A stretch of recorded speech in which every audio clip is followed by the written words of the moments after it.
ಎಲ್ಲರಿಗೂ ನಮಸ್ಕಾರ. My food and spirituality ಚಾನಲ್ಗೆ ಸ್ವಾಗತ ಸ್ನೇಹಿತರೆ.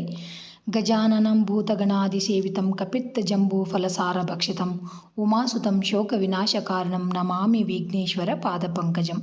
ಎಲ್ಲರಿಗೂ ಸಂಕಷ್ಟ ಚತುರ್ಥಿಯ ಶುಭಾಶಯಗಳು ಸ್ನೇಹಿತರೆ. ಇವತ್ತು ನಾನೊಂದು ಅದ್ಭುತವಾಗಿರುವಂಥ ಗಣೇಶ ಸ್ತವ ಹೇಳ್ಕೊಡಕೊಂತೀನಿ.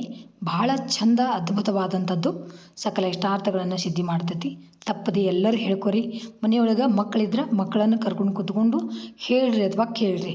ಅಂದ್ರೆ ಆ ಮಕ್ಕಳಿಗೇನು ಆ ಗಣೇಶನ ಒಂದು ಅನುಗ್ರಹದಿಂದ ಅವ್ರಿಗೇನು ವಿದ್ಯೆ ಬುದ್ಧಿ ಪ್ರಾಪ್ತಿ ಆಗುತ್ತೆ. ಮುಂದೆ ಜೀವನದೊಳಗೆ ಅವ್ರಿಗೇನು ಎಲ್ಲ ಜಯವನ್ನು ಇಷ್ಟಾರ್ಥ ಮಾಡ್ತಾರೆ ಗಣೇಶ.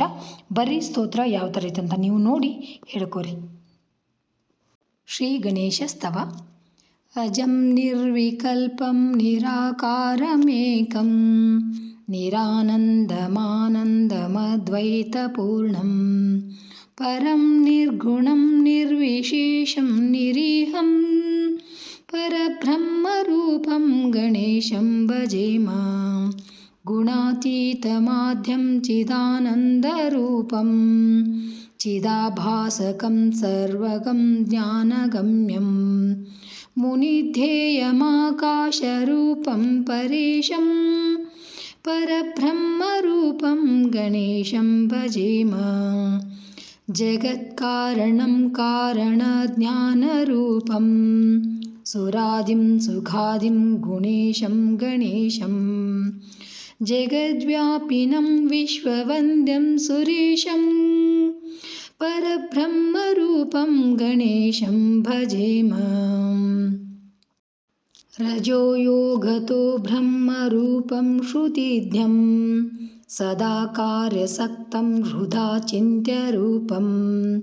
ಜಗತ್ಕಾರಣಂ ಸರ್ವವಿದ್ಯಾನಿಧಾನಂ ಪರಬ್ರಹ್ಮರೂಪಂ ಗಣೇಶಂ ನತಾಸ್ಮಃ.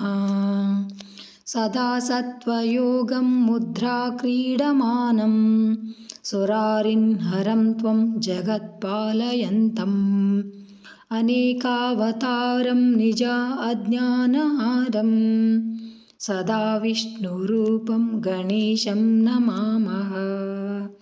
ತಮೋಯೋಗಿನಂ ರುದ್ರರೂಪಂ ತ್ರಿನೇತ್ರಂ ಜಗತ್ಕಾರಕಂ ತಾರಕಂ ಜ್ಞಾನಹೇತುಂ ಅನೇಕಾಗಮೈ ಸ್ವಜನಂ ಬೋಧಯಂತಂ ಸದಾ ಶರ್ವರೂಪಂ ಗಣೇಶಂ ನಮಾಮಃ.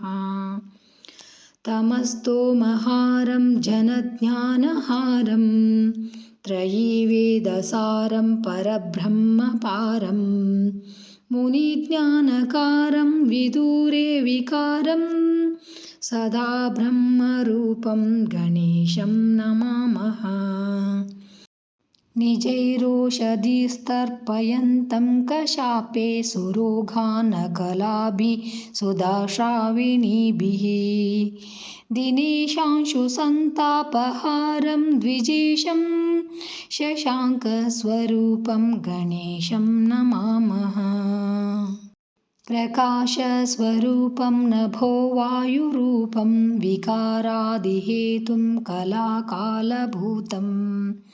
ಅನೇಕಾಕ್ರಿಯಾನೇಕಶಕ್ತಿಸ್ವರೂಪಂ ಸದಾ ಶಕ್ತಿರೂಪಂ ಗಣೇಶಂ ನಮಾಮಃ.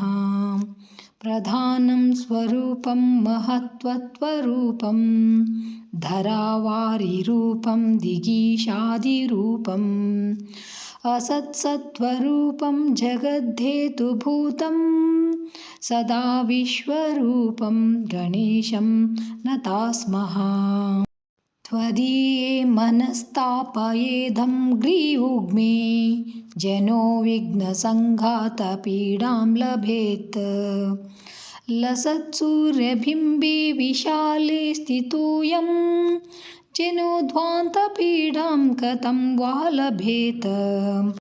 ವಯಂ ಭ್ರಾಮಿಥಾ ಸರ್ವಥಾ ಜ್ಞಾನಯೋಗಾದ್ ಅಲಬ್ಧಾಸ್ತ್ವವಾಂಗ್ರೀಂ ಬಹೂನ್ ವರ್ಷಪೂಗಾನ್.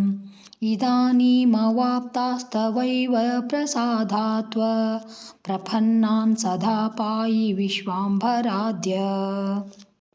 ಇತಿ ಶ್ರೀ ಶಂಕರಾಚಾರ್ಯ ವಿರಚಿತ ಗಣೇಶಸ್ತವಂ ಸಂಪೂರ್ಣಂ. ಶ್ರೀಕೃಷ್ಣಾರ್ಪಣಮಸ್ತು.